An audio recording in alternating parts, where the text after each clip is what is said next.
Previously, you were asked to complete steps 1 through 3, all about morphemes. In this video, we will go over the unplugged activities in this topic and give you time to complete the comic book readings in app games. Let's pick up at Procedure 4, the unplugged activity, Moving with Morphemes. I know I will need material 221, which I can find on the Crypto Comics website. When I navigate to the curriculum page and select the For Educators button for Chapter 2. The materials are in the Google Drive in the subfolder Chapter 2 Materials.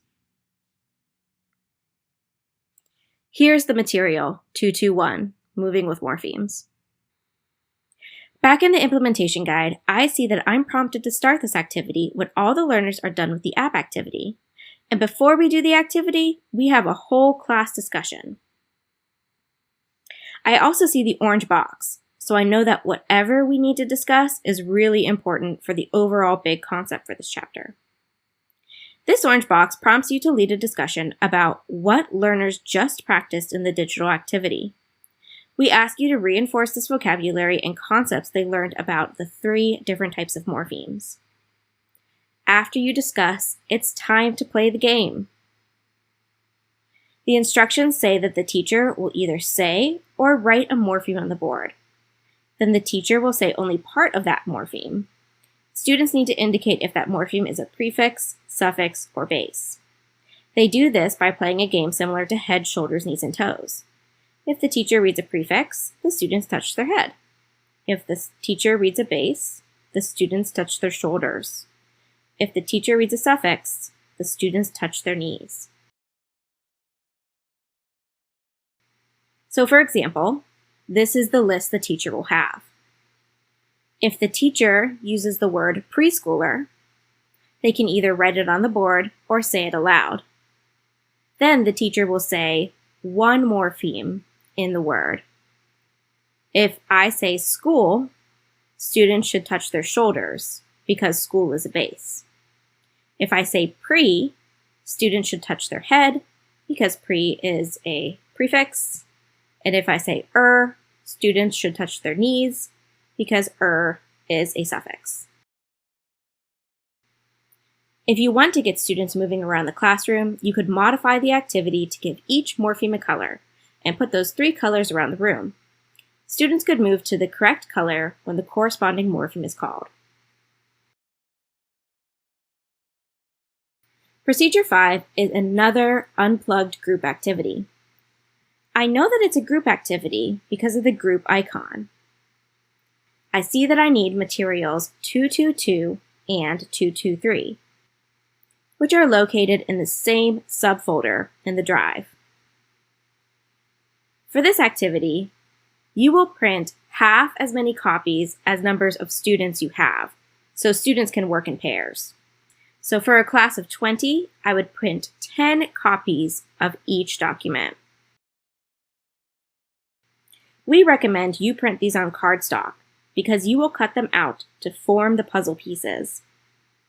Put each set of 222 and 223 into labeled envelopes so you have enough so pairs of students can work together on one set of the puzzles.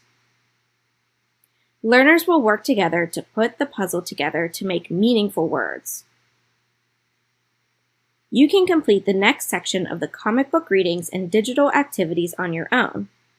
Please pause your video and complete procedures 6, 7, 8, and 9 on your own. Unpause your video when you get to locked screen 4.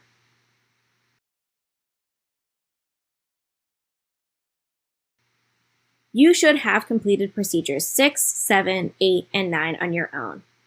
10 is another unplugged group activity called word webbing. I will use file 224. The guide gives me instructions for how to facilitate this activity, so you can follow along on the guide as I explain how this activity works. We suggest you print enough of file 224 so each student will have a copy. Divide your students into small groups. We suggest 2 to 4 students per group, and pass out the worksheet 224. Now we ask you to explain this activity to your students. Students will work together to add prefix, suffixes, and bases to make as many words as they can. For the first part, they will add bases to prefixes. For the second part, they will add bases to suffixes. And for the third part, they'll add a prefix and suffix to bases. Students must make real words. They can't be fake. If you want, you could turn this into a competition, and students can compete to see which group can make the most number of unique words. After students are done, review the activity with the whole class. Ask students' groups to share out the words they made. If you want, you can write their answers down on the board. Procedure 11 is the last unplugged group activity, called Job Search. You will need file 225, and you will only print one copy.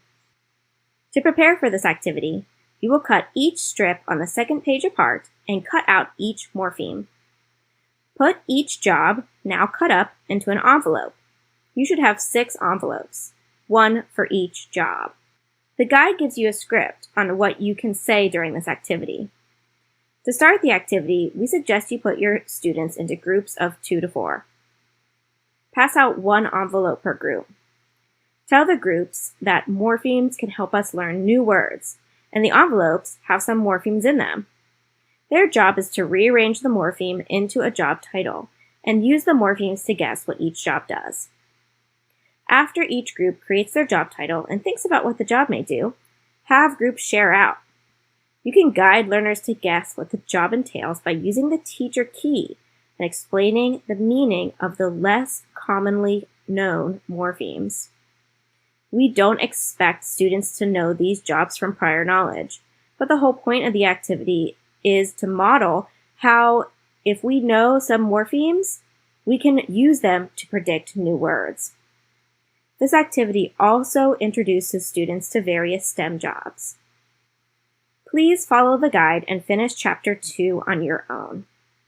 You will now unlock the screen and complete procedures 12 and 13. This is the end of this video.